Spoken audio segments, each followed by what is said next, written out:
Naturopathy treatment के अंदर हो क्या रहा है, पहले हम उसे समझने की कोशिश करते हैं। अक्सर पेशेंट को ना डाइट को लेकर बहुत क्यूरियोसिटी होती है कि क्या खाएं क्या ना खाएं, ऐसा कुछ खा लें जिससे किडनी ठीक हो जाए। जब हमारे ब्लड के अंदर टोटल प्रोटीन की मात्रा कम हो जाती है तो खून हमारा थोड़ा सा पतला हो जाता है। जब हम अपना फ्रूट डाइट पे रहते हैं तो हमें एक और कॉम्प्लिकेशन देखते हैं कि हम डाइट के अंदर कार्बोहाइड्रेट्स भी बहुत ज़्यादा मात्रा में नहीं ले रहे होते हैं। नमस्कार, मेरा नाम है डॉक्टर पूरू धवन और आज इस वीडियो में हम बात करने वाले हैं नेचुरोपैथी ट्रीटमेंट के बारे में कि कितने फायदेमंद वो साबित होता है किसी किडनी फेलियर पेशेंट के लिए। जब भी हम किसी ट्रीटमेंट के बारे में बात करते हैं तो अक्सर उसमें हम एक लॉजिक जरूर ढूंढते हैं। वैसे ही हमें लॉजिक ढूंढना पड़ेगा नेचुरोपैथी ट्रीटमेंट के अंदर भी। तो नेचुरोपैथी ट्रीटमेंट के अंदर हो क्या रहा है, पहले हम उसे समझने की कोशिश करते हैं। अगर आप एक किडनी फेलियर के पेशेंट हैं, आपको सिर्फ फ्रूट्स डाइट पे रखा जा रहा है तो इसके फायदे और नुकसान दोनों हो सकते हैं।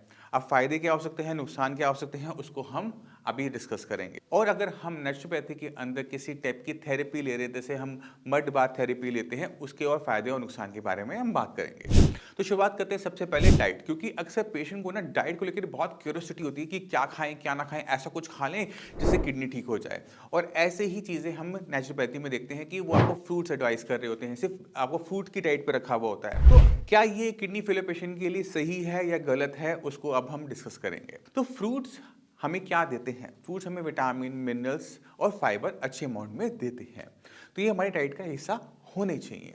बट जब आप अपनी पूरी की पूरी डाइट फ्रूट्स पे डाल देते हो तो हमें एक चीज़ देखने को मिलती है, वो है वेट लॉस। अगर कोई भी किडनी फेलियर का पेशेंट वेट लूज करता है तो उसमें हमें एक फायदा देखने को मिलता है कि किडनी के लेवल डाउन होने शुरू हो गए।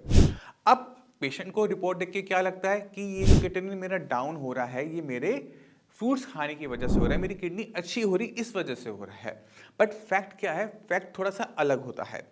क्रिएटिनिन आपकी मसल्स में बनता है, आपकी मसल्स में बनने वाला वेस्ट प्रोडक्ट है। तो अगर आप फूड का इंटेक कर रहे हो, वेट लूज कर रहे हो, तो हर 5 किलो पे 1 पॉइंट क्रिएटिनिन का डाउन होता है।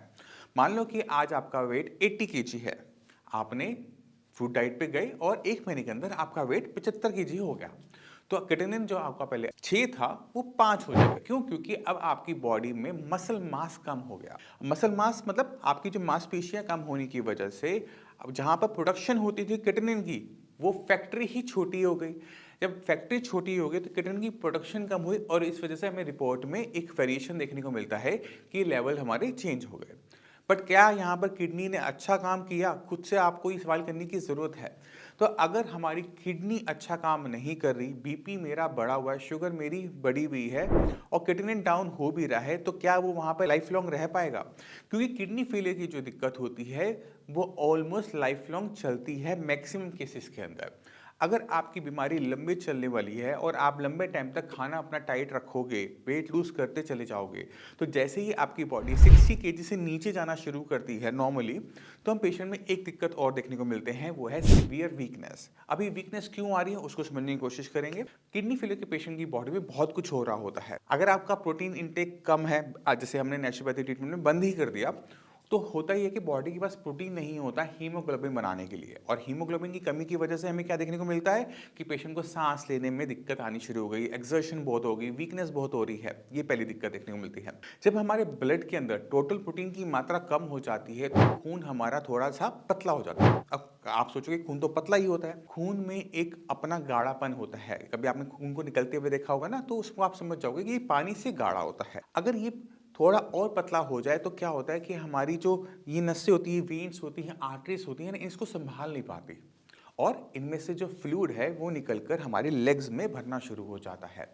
और जब आप लेग्स को ऊपर करते हो सोने के लिए, तो लेग्स में भरा पानी आपके लंग्स में भरना शुरू हो जाता है, जिससे आपको सफोकेशन महसूस होनी शुरू हो जाती है। तो पहला काम आपने क्या करना है, आपने सिर्फ फ्रूट डाइट पे बिल्कुल भी नहीं रहना है। आपको अपनी बॉडी के अंदर जितनी डेली रिक्वायरमेंट है प्रोटीन की, इतना प्रोटीन इंटेक जरूर करना है।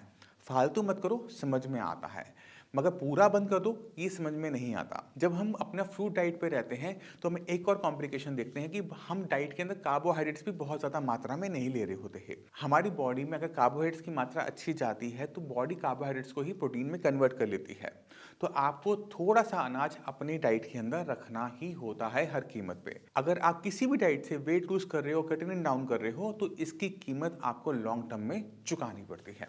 तो मैं अपने पेशेंट को कभी भी एडवाइस नहीं करता कोई किसी भी डाइट को लाइफस्टाइल ऐसा फॉलो करो जिसमें आपका वेट लूज हो, वेट मेंटेन कर लो, वेट अपना इंक्रीज कर लो, उसके फायदे ज़्यादा हैं, ना कि वेट लूज करने से जो क्रिएटिनिन डाउन हो रहा है वो टेम्परेरी होता है। तो हमने इन दोनों चीज़ों को फ़र्क को समझना है। अब हमने बात की थी मड थेरेपी के बारे में कि बहुत सारे जो है वो मड थेरेपी भी एडवाइस करते हैं कि मड थेरेपी से ऐसा हो जाएगा, मड थेरेपी से वैसा हो जाएगा।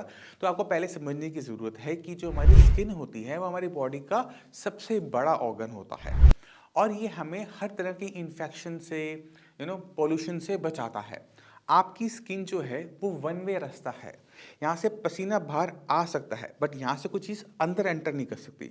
अगर इसमें से अंदर एंटर करती तो हम जब नहा रहे होते तो बॉडी में पानी भरना शुरू हो जाता, राइट? मगर ऐसा होता नहीं है क्योंकि जो हमारी स्किन है वो बनी ही इसी तरह से है। तो अगर जब हम किसी मड थेरेपी में लेते हैं, मड बाथ लेते हैं, तो मड कभी अंदर एंटर नहीं करती। मड के अंदर जो चीज़ें हैं वो भी एंटर बॉडी के अंदर नहीं कर पाती। मगर मड का जो टेम्परेचर होता है वो ठंडा होता है। ठंडे होने की वजह से हम क्या देखते हैं कि पेशेंट की बॉडी में हमें मसल्स कॉन्ट्रैक्शंस देखने को मिलती है। और अक्सर आपने देखा होगा कि मड थेरेपी ज़्यादा किडनी फेलियर पेशेंट्स को एडवाइस की भी नहीं जाती। अगर की भी जाती है तो हमें उसका नुकसान देखने को मिलता है कि क्रिएटिनिन के लेवल बढ़ने शुरू हो गए, क्योंकि जैसे ही आप ठंडे इन्वायरमेंट में गए मसल्स आपकी कॉन्ट्रैक्ट हुई और आपकी बॉडी में क्रिएटिनिन की प्रोडक्शन बढ़ जाती है। इसी वजह से mud therapy kidney failure patients को एडवाइस नहीं की जाती। हम देखते हैं वो हॉट वाटर बाथ कि हॉट वाटर बात कर रहे हैं, तो हॉट वाटर के साथ भी सेम कंसेप्ट है। बॉडी के अंदर कोई भी पानी या कोई भी मेडिसिन एंटर स्किन के रूट से नहीं कर सकती। हमने क्या करना होता है, हम जब गर्म पानी में बैठते हैं तो हमें स्वेटिंग होती है। अब जब स्वेटिंग होती है तो स्वेटिंग के अंदर भी कोई सामान निकलता है। जब हम पसीना कभी हमारे मुंह में लगाओ तो कैसा टेस्ट होता है उसका, नमकीन। तो हमारे जब हम स्वेटिंग करते हैं, गर्म पानी में बैठते हैं, तो स्वेटिंग की वजह से बॉडी में जो सॉल्ट है वो बाहर आना शुरू होता है, पानी भी आता है। तो दो चीज़ें हम कंट्रोल कर रहे होते हैं जब हम गर्म पानी में या पसीने बहा रहे होते हैं। पहला है पानी, दूसरा है नमक। तीसरी एक और चीज़ होती है जो निकल रही होती है जिसको आप बहुत इम्पॉर्टेंट समझते हैं, वो है यूरिया। हमारे पसीने में, यानी 1 ml मैं पसीना लेता हूँ, 1 ml मैं यूरिन लेता हूँ, तो मेरे पसीने में 50 टाइम्स मोर यूरिया होता है मेरे कंपेरेटिव टू मेरे यूरिन। बट प्रॉब्लम क्या है कि यूरिन हमेशा बनता रहता है। पसीना उतनी ही देर बनेगा जितनी देर में आप ऐसे इन्वायरमेंट में बैठे रहोगे। या तो आप पूरी ज़िंदगी पसीने बहाते रहो तो अलग बात, बट ऐसा पॉसिबल नहीं है। हम अगर मान लो आधा घंटा 1 घंटा अगर हम पसीने बहा भी लिए तो वो पूरे दिन की जो यूरिन का काम है, जो हमारी किडनी का काम है, उसे कंपनसेट नहीं कर सकता, उसके बराबरी नहीं कर सकता, क्योंकि यूरिन फॉर्मेशन तो 24 घंटे चलती रहती है। बॉडी में यूरिन बनता है और हमारे ब्लैडर में भरता रहता है और हम टाइम टू टाइम उसे खाली करते रहते हैं। मगर पसीने के साथ क्या है, जब तक आप गर्म इन्वायरमेंट में बैठे हुए हो तब तक पसीने आ रहा है, यानी दिन में 1 घंटा काम किया आपने, 1 घंटा आपने पसीने बहा लिया, बट बाकी 23 घंटे आपने क्या किया? 23 घंटे जो बॉडी में यूरिया बना वो इकट्ठा होता रहा। इसी वजह से हम बहुत बड़े चेंजेस यूरिया के अंदर नहीं देख पाते अगर हम बॉडी को गर्म एनवायरनमेंट में रखकर पसीने बहाते भी रहते हैं तो भी। तो ये जो प्रोसीजर है ये काम नहीं करते, ये टेम्परेरी होते हैं। हमें कुछ चीज़ चाहिए होती है जो कि परमानेंटली काम करे, लॉन्ग टर्म में हमें फ़ायदे ज़्यादा करे, और उसका एक ही सोल्यूशन होता है, वो है आपकी किडनी। जब भी कोई किडनी फेलियर का पेशेंट होता है ना, वो छोटे छोटे शॉर्टकट ढूंढना शुरू करता है कि मैं ऐसा कर लूँ ऐसा हो जाए, वैसा कर लूँ वैसा हो जाए, बट एक्चुअल में आज तक ऐसा कोई शॉर्टकट नहीं है जो किडनी को बाईपास कर जाए। आपकी किडनी किसी कारण से खराब हो रही थी, बीपी था, शुगर था, या फिर कोई और बीमारी हो जैसे IG nephropathy, polycystic kidney, but खराब आपकी किडनी ही हो रही थी। किडनी 24 घंटे 365 दिन और कई कई सालों तक नॉन कॉन्टिन्यूसली काम करती रहती है। तो अगर काम ये थोड़ा भी करती है, लंबे टाइम करती है, तो इसके रिजल्ट्स हमें बेटर देखने को मिलते हैं। अब जब किडनी खराब हो रही है, किडनी का यही फंक्शन जा रहा है, तो हम धीरे धीरे बॉडी में क्रिएटिनिन और यूरिया बढ़ता हुआ देखते हैं। अब अगर हम चाहते हैं क्रिएटिनिन यूरिया हमारा डाउन हो जाए, तो सबसे पहले जो किडनी को चीज नुकसान पहुंचा रही है उस पर हमें काम करना शुरू करना पड़ता है। तो अगर आप किडनी फेलियर का पेशेंट है, पहले खुद से एक सवाल पूछ के देखो कि आपकी किडनी क्यों खराब हो रही है। क्या वो बीपी है, क्या वो शुगर है? जब आप सवाल करोगे तो खुद जवाब आएगा कि मेरा बीपी तो बढ़ा रहता है, मेरी शुगर तो बढ़ी रहती है, या फिर मेरा पहले बीपी बढ़ा रहता था, शुगर बढ़ी रहती थी, इसी वजह से मेरी किडनी को नुकसान हुआ। अब आपको चेक करना है कि क्या आज के सिनेरियो के अंदर, आज के तारीख में जब आप ये वीडियो देख रहे हो, आपका बीपी शुगर बढ़ा हुआ है या नहीं है। अगर बीपी शुगर मेडिसिन लेने के बावजूद भी बढ़ा हुआ है तो वो कॉन्टिन्यूसली आपकी किडनी को नुकसान पहुंचा रहा है, और जैसे जैसे नुकसान आपका बढ़ेगा वैसे वैसे क्रिएटिनिन और यूरिया आपकी बॉडी में भी बढ़ेगा। तो अगर हम चाहते हैं कि हमारा क्रिएटिनिन यूरिया ना बढ़े, घटने की बात नहीं कर रहा, ना बढ़े, तो पहले आपको वो कारण जिससे आपकी किडनी खराब हो रही है उसे हटाना पड़ेगा, यानी बीपी और शुगर। अब बीपी शुगर को कंट्रोल करना हमारे हाथ में होता है। इतनी डेवलपमेंट हो चुकी है मेडिकल साइंस में कि कोई ना कोई मेडिसिन आपकी बॉडी पे सूट कर जाती है, और वो जब मेडिसिन सूट कर जाती है बीपी और शुगर कंट्रोल में आ जाता है। शुगर कंट्रोल करने के लिए इंसुलिन है, और इंसुलिन की बहुत सारे टाइप्स हैं। बीपी को भी कंट्रोल करने के लिए बहुत सारी मेडिसिन हैं। आप कुछ भी करो, मैं फिर कहूँगा कुछ भी करो, बीपी शुगर को कंट्रोल में हर कीमत पे लेकर आओ। एक बार बीपी शुगर आपका कंट्रोल में आ गया ना, तो अब कोई नई चीज़ आपकी किडनी को नुकसान नहीं पहुँचा रही। जो नुकसान हो गया हो गया। अब कोई नया नुकसान नहीं हो रहा, तो क्रिएटिनिन और यूरिया आगे बढ़ना रुक जाता है या बहुत धीमा हो जाता है। अब मैंने धीमा क्यों बोला? क्योंकि बॉडी में और ऐसे फैक्टर्स होते हैं जैसे मेटाबॉलिक एसिडोसिस, जो किडनी को खराब करता चला जाता है। बट फिर भी हमें ये होता है कि जिस कारण से किडनी खराब होनी शुरू हुई वो कंट्रोल में हो गया, और मैक्सिमम केसेस में हमें रिजल्ट्स देखने को मिलते हैं कि जो क्रिएटिनिन है, यूरिया है, वो स्टेबल हो जाते हैं। अब रहा सवाल इसे डाउन करने का। अब वो बड़े कब थे? जब किडनी को नुकसान हुआ।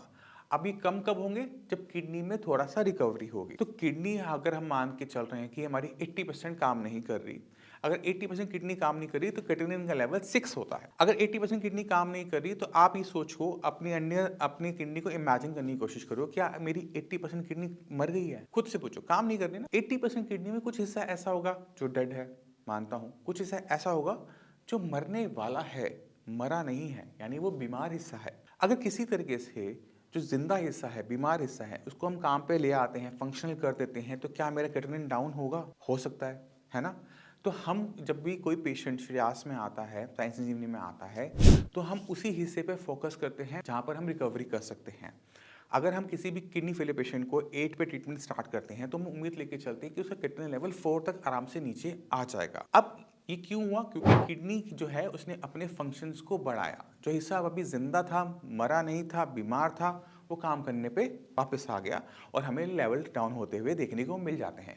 और अच्छी बात यह है, बीपी शुगर कंट्रोल होते ही पहले महीने के अंदर क्रिएटिनिन लेवल डाउन होना शुरू हो जाता है, बिना डाइट को स्ट्रिक्ट किए। ना आपने खाने में बहुत बदलाव किया, ना आपने वेट लूज किया, आपका हीमोग्लोबिन आपने बढ़ाया क्योंकि आपने खाना अच्छा खाया। और हमें क्या देखने को मिलता है? किडनी की फंक्शनिंग बढ़ी, क्योंकि मेडिसिन अकेले काम नहीं करती, हमें खाने को भी मेडिसिन बनाना पड़ता है। जब आप खाना अच्छी तरीके से लेते हो तो खाने से आपकी किडनी को भी न्यूट्रिशन मिल रहा है, और उस न्यूट्रिशन से किडनी पहले से अच्छा काम कर पा रही है। इसी वजह से हमें रिजल्ट्स देखने को मिलते हैं, जैसे मैं आपको अब स्क्रीन पर दिखा रहा हूँ। तो आपने खुद देखा कि अगर आपके क्रिएटिनिन लेवल, यूरिया लेवल बढ़ रहा है, तो आपको जानने की ज़रूरत है कि आप अपनी बॉडी के साथ क्या कर रहे हो और कहाँ पे आपसे कमी रह गई। उसी कमी पेशी को पूरा कर दोगे ना, आपकी किडनी फेलियर का आधा ट्रीटमेंट वहीं हो जाता है। मैं उम्मीद करता हूँ इस वीडियो से आप काफ़ी कुछ समझ गए होंगे। फिर भी माइंड में कोई डाउट है, कुछ भी पूछना चाहते हैं, मैं अवेलेबल हूँ, मेरी पूरी टीम अवेलेबल है। इसी के साथ आप सभी से मैं चलने की आज्ञा चाहूँगा। मिलते हैं अगली वीडियो में, तब तक के लिए नमस्कार।